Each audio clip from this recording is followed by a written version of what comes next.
terkadang kita tidak bisa lepas yang namanya pacaran, kan itu kan, itu lumrah manusiawi, remaja saling tertarik dengan lawan jenis.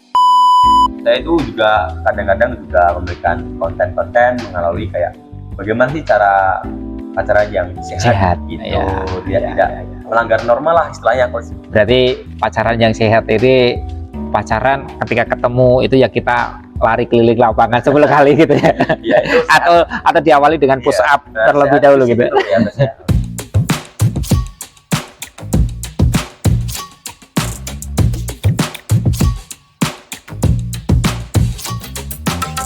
Halo sahabat remaja, ketemu lagi bersama Coach JJ, masih tetap di Coach JJ Sahabat Remaja Channel. Untuk kesempatan kali ini saya masih ditemani oleh Mas Saijul Islam. Untuk kesempatan kali ini kita akan berbicara tentang peranan sekolah dalam kesehatan remaja. Sebagai duta kependudukan juga pastinya tahu peranan sekolah itu seperti apa. Nah, untuk itu kita akan sedikit kupas berkenaan dengan peranan mungkin dari duta kependudukan ataupun mungkin dari manajemen sekolah itu seperti apa peranannya, kan gitu. Ini kan sekolah untuk memahami perubahan secara fisiknya dari remaja itu seperti apa, Mas? Mungkin kan ada remaja itu fisiknya mulai berubah ya, secara anatomi mungkin secara faal itu akan berubah fungsinya. Mungkin ada enggak sih teman-teman itu yang kaget dengan perubahannya, kemudian apa peranan dari pihak sekolah gitu, apa yang dilakukan oleh pihak sekolah, kan gitu. Ya, jadi untuk dari pihak sekolah sendiri, setahu saya, Coach ya, itu kalau misalnya ada seorang atau siswa yang mengalami hal tersebut gitu ya, pastinya sekolah itu melalui pendekatan lebih lanjut, ya Coach. Kalau misal sekolah itu menjadikan hal kayak wadah, semacam wadah untuk teman-teman bercerita begitu ya, bisa banget karena sekarang itu saya juga habis kayak mengalami, Coach. Ada teman saya gitu ya yang mungkin dari kesehatan dan dia tuh kayak mengurang atau gimana gitu, tapi ternyata ini bukan fisik tapi ini mental ya. Nah, dari mental sendiri itu saya lah melalui kayak pendekatan dengan dia, saya dengar curhatan dari dia itu bagaimana, Coach. Dan itu saya langsung laporkan ke sekolah karena menurut saya sekolah itu juga berperan untuk menjaga kesehatan mental bagi siswa-siswanya, Coach. Nah, kan di sekolah kan kita juga tentu saja tugas kita untuk belajar, Coach ya. Iya, betul. Nah, kita belajar. Nah, kalau misal di hati kita tidak nyaman, mental kita nggak aman, bagaimana kita bisa nyaman untuk kegiatan belajar mengajar di kelas, ya. Betul. Nah, itulah mengapa di sekolah ini tuh juga sebagai wadah teman-teman semuanya ini untuk mereka bercerita, mereka memberikan aspirasi begitu. Jadi tidak hanya sekolah, namun kalau misal ada siswa yang begitu, pasti si sekolah dari pihak sekolah ini juga aware dengan siswa-siswa yang seperti itu. Dan ini juga berkaitan dengan konseling remaja itu yang ada di BK, mungkin di PR juga. PR ya. Jadi semua unsur atau elemen yang ada di sekolah ini berperan semuanya untuk menjaga kesehatan remaja yang ada di lingkungan sekolah ini, kan gitu. Mas, tadi dikatakan ada kesehatan remaja yang mungkin terganggu ya gitu kan. Seberapa banyak, Mas, untuk yang sudah ditemui? Kalau misal di SMA Negeri Bujas, di sini, Coach, alhamdulillahnya di sini tuh sangat minim sekali kasus seperti itu, teman-teman, karena di sini juga sekolahnya enjoy saja, alhamdulillah. Dan di sini mungkin ada beberapa anak yang seperti itu, dan alhamdulillah dengan adanya duta-duta yang di sekolah ini banyak sekali duta-dutanya, kan tidak cuma dari kependudukan, ada juga dari ramah anak. Ada ya, ramah anak. Terus anti narkoba juga ada, Coach. Anti narkoba. Terus juga lingkungan juga ada. Dan genre juga ada gitu. Ada genre juga. Genre juga ada. Jadi dengan ada duta-duta ini, tugas mereka juga sama seperti saya, yaitu untuk mengedukasi, menghimbau teman-teman yang seperti itu sesuai dengan bidangnya, Coach. Nah, itulah kenapa kita sebagai duta ini di sini juga bisa untuk berperan untuk siswa-siswa yang memiliki perubahan-perubahan yang signifikan. Kita juga berhak untuk melakukan kepada sekolah. Oke ya, jadi gandeng banyak duta-duta tadi. Masih terjadi kebocoran enggak, Mas? Masih terjadi kasus-kasus enggak seperti bullying? Masih ada enggak sih? Kalau bullying pasti ada. Pasti ada. Pasti ada, Coach. Tapi dampaknya besar apa enggak?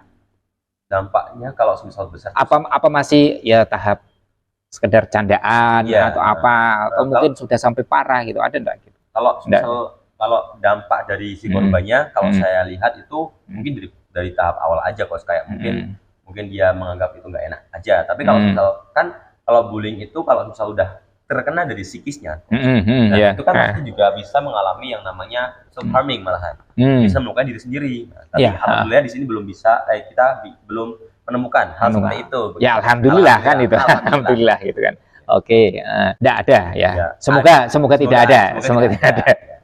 Walaupun ada, tapi kan masih persentasenya sangat-sangat kecil ya, dan itu pun dampaknya nggak begitu besar gitu. Nah, itu dari sisi bullying.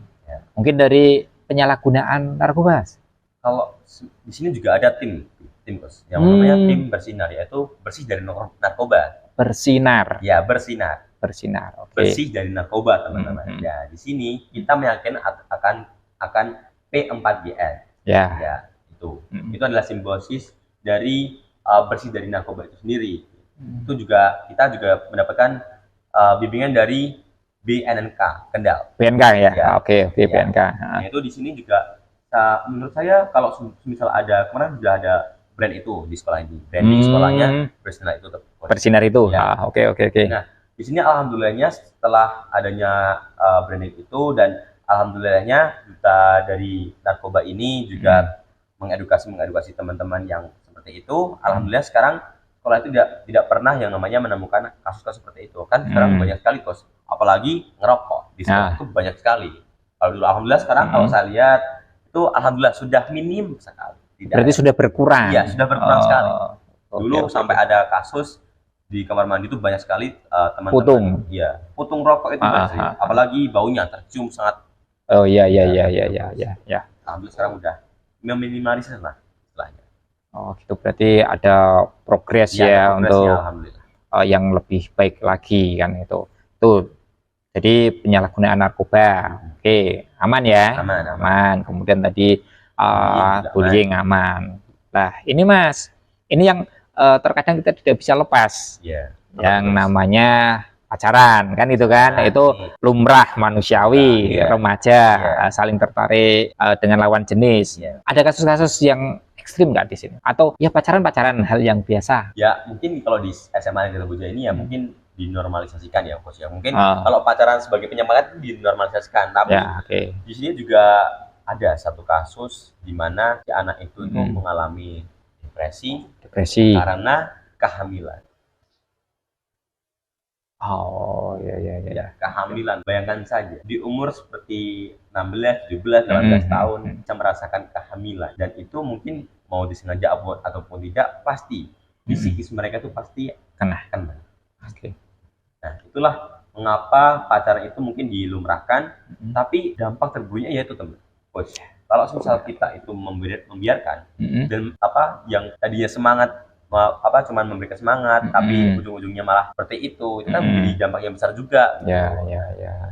Dan maka dari itu saya itu juga kadang-kadang juga memberikan konten-konten mengalami kayak bagaimana sih cara pacaran yang sehat gitu, tidak melanggar norma lah istilahnya, Coach. Berarti pacaran yang sehat ini pacaran ketika ketemu itu ya kita lari keliling lapangan 10 kali gitu ya.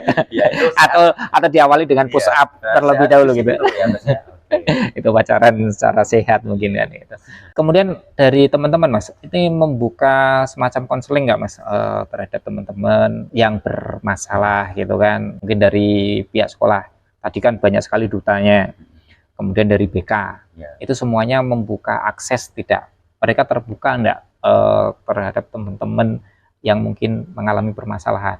Atau hanya diam acuh? Ini sangat terbuka sekali, Coach. Terbuka sekali ya. Kalau misal kita sadar akan anak itu ada masalah, kita yang langsung nyamperin ke dia, bukan dia yang jemput bola berarti. Iya, jemput bola. Oke. Karena banyak sekali kalau misal kasus-kasus tersebut diacuhkan, kita acuh kayak cuek aja gitu, pasti juga malah berdampak tambah besar terhadap si korban gitu. Jadi maka dari itu kita langsung gercep, kita gerak cepat ke si korban itu, kita suruh, kita pendekatan, kita suruh cerita, kita memberikan solusi bagaimana enaknya begitu. Baik, ini berarti teman-teman dari sekolahannya Mas Saijul ini sangat luar biasa, banyak sekali duta-duta. Kebetulan Mas Saijul sebagai duta kependudukan, ada teman-teman yang lain sebagai duta genre dan seterusnya. Ini saling menyatu ya, menyatu untuk memberikan edukasi terhadap sahabat remaja supaya kita itu sehat ya, sehat dalam pergaulan, sehat dalam fisik, psikis dan seterusnya. Jadi tidak ada semacam gangguan kesehatan di lingkungan sekolah terutama ya. Kemudian itu Bos, salah satu cara kita itu untuk menghindari hal seperti itu kan satunya cara kita untuk berteman. Bagaimana kita mendapatkan pergaulan yang baik, Coach. Oh gitu. Nah, kan sekarang banyak sekali teman-teman itu yang mungkin ada masalah sedikit langsung aja larinya ke alkohol. Ya, betul. Apa-apa gitu. Ya, itulah bagaimana cara kita itu mengontrol pergaulan kita, teman-teman. Bagaimana kita cara memilih teman itu, ini teman baik, ini tidak baik. Kita harus bisa memilih itu, teman-teman. Terkadang kita memang apa ya istilahnya, dilema juga dilema. Kita harus berteman dengan semua kalangan itu ya, tapi bagaimana kita bisa membawa diri kita sendiri, menyikapinya. Apakah kita harus mengikuti lingkungan tersebut atau kita bisa membawa diri kita sendiri? Kita bergaul tapi tidak apa ya, ikut arus yang ada di dalamnya. Mungkin seperti itu ya. Jadi untuk mencari jaringan atau apa ya istilahnya teman itu boleh kepada siapa saja ya, tapi tetap bisa menjaga diri. Mungkin seperti itu. Jadi ini sangat luar biasa peranan dari pihak sekolah berkaitan dengan kesehatan remaja. Oke, mungkin teman-teman yang masih ada pertanyaan nanti bisa komen di bawah ya. Nanti kita akan coba sampaikan ke Mas Saijul ataupun saya akan bantu untuk menjawabnya nanti. Mungkin seperti itu. Oke, sampai sini dulu Mas Saijul. Terima kasih untuk waktunya, dan teman-teman, yuk kita jaga kesehatan diri kita, tidak hanya secara fisik tapi secara mental, psikis itu yang sangat-sangat penting ya untuk mengarungi masa-masa remaja ini. Insya Allah masa remaja ini kita sehat, remaja kita selamat, insya Allah nanti ke depan kita akan baik-baik saja gitu, kita akan lancar. Tapi ketika masa remaja kok sudah hancur-hancuran lah, ini yang akan menjadi masalah untuk ke depan gitu ya. Makaten, terima kasih. Sampai ketemu di video berikutnya. See you.